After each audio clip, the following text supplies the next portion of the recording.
Hi guys, I'm Rex King. Welcome back to another episode where I review films currently in theaters. Today I am talking about Fast X. Fast X was directed by Louis Leterrier and is the latest addition to the Fast and the Furious franchise. It is the 10th edition, in fact. This one focuses on the Fast family as they take on the son of the villain from the fifth movie. He's played by Jason Momoa, and he's out for revenge for what they did to his father, and he's going to try to take them apart piece by piece. Now, this story premise is very simple, but for the Fast and the Furious franchise, I think that is a good idea. Stick with something simple and build upon it. Too bad they don't do that. Instead, they do what a lot of films are doing nowadays and splitting up their characters and doing like 5 different storylines that sort of kind of connect. When this film is focusing on the plot where the villain is just trying to dismantle Toretto, it is very good. I actually really enjoyed that dynamic. When it is focusing on that, it's really intense. The action moments feel like they matter, but whenever we cut away to one of the like 50 other storylines going on in this movie, it took me out immediately, and I really didn't find what was going on with the other characters all that interesting. And I didn't think we need to focus on them as much. I really feel like you could have cut a couple storylines out of this movie and cut about 45 minutes from the film, and you wouldn't have lost all that much. Then we have the characters, and I'm going to focus on the new characters for the most part, mainly because, well, all the old characters are the exact same as they were in the last movies. They have no story arc. They always stay the same, and they're going to continue to stay the same as long as ticket sales stay up. They are not going to change that much, which is a gripe I have with this franchise as a whole.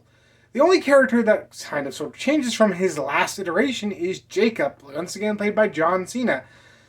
And his change is wow! He went from a strong, stoic villain to being a fun uncle. That's a little bit of a jump. I know this movie takes place years after the last movie, but it really should have explained what happened in that intermediate time to change Jacob so much, because it really didn't fit. The new characters we have are Mr. Nobody's daughter. For those of you who don't remember, that's the guy who used to run the agency, because original names are just dead in this franchise. She's played by Brie Larson, and she is the only member of the agency who believes that Dominic Toretto is not guilty of the crime he's framed of in this movie, because the villain's plot involves framing Dominic Toretto for blowing up the Vatican, sort of. I really don't understand how this frame job worked, because he definitely, clearly was doing his best to save the Vatican, but everyone believes he was responsible for it. People aren't smart in this universe. Anyway, so she's trying to help him, and her character's fine. She's not interesting. She doesn't add a whole lot. You could have put anyone in here, and you would have had the exact same character. They don't do a ton with her. The only other new addition that's worth mentioning is the bad guy played by Jason Momoa. Oh my god, this guy is absolutely bonkers. You never know what's going to happen when he's on screen. He is cold, calm, calculating, but also evil, cunning, and chaotic. You really never know what to expect when this guy is on screen doing his thing. And that's partially due to Jason Momoa's performance, who I was not expecting to be this good in this movie. He plays this character so well. Like I said, you do not know what to expect when you see him as this character. Like, when I heard he was going to be in this movie, I was like, oh, we're going to get another strong, stoic villain like we have the past few movies. Nope! He is definitely not that. He is bonkers insane, and it works really well. The other performers are fine. To be fair, they're not given a whole lot of good lines to work with, and they're not really given interesting characters, so yeah. The visuals, well, Fast and the Furious franchise is known for its stunt work, and once again, it does a good job at doing brilliant stunt work. The CGI effects are noticeable in a few instances, but they're not terrible.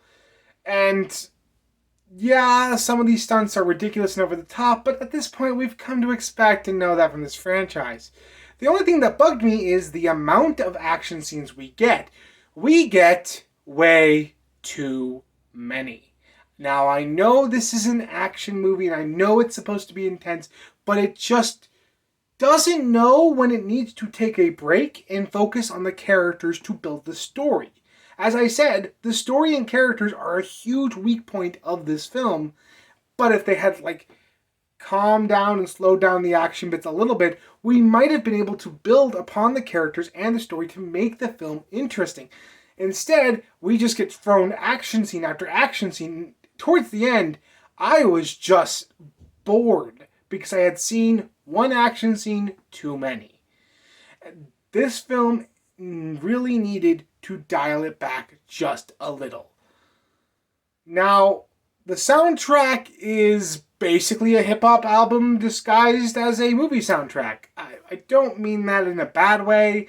I have nothing against hip-hop, and the songs are fine. It's just they don't do a ton for the movie, and you honestly don't even notice them that much, and that's kind of unfortunate. I know this franchise has been known for using a lot of hip-hop songs in their soundtrack, but I mean, would it hurt for some original orchestral score here? I mean, I don't really feel the soundtrack or any of the music going on. It's not really prevalent. I mean, it's not bad, like I said earlier, it's just not really there. At the end of the day, is Fast X the entry in the franchise that's going to fix everything that the franchise has been going through the past few years? No, definitely not. Unfortunately, Fast X is fine. Just fine. This franchise has sailed its course. It's going to be just wild action scene after wild action scene with a story that doesn't make any sense or characters that I care about. I just know that now.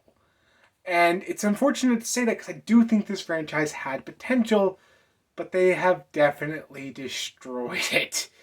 And there is no way this film is going to win you over. Now, I do want to stress this movie is not bad. As far as an action movie goes, it's pretty okay. When it's focusing on its main plot and having Dominic Toretto go up against this new bad guy who's just absolutely bonkers, it really works.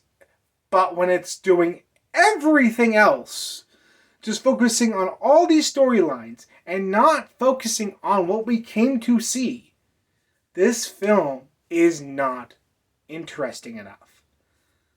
Now, again, I do think it's good. I'm going to give the film a 6 out of 10. I do recommend this to Fast and the Furious fans. If you like this franchise, this movie is going to be perfect for you.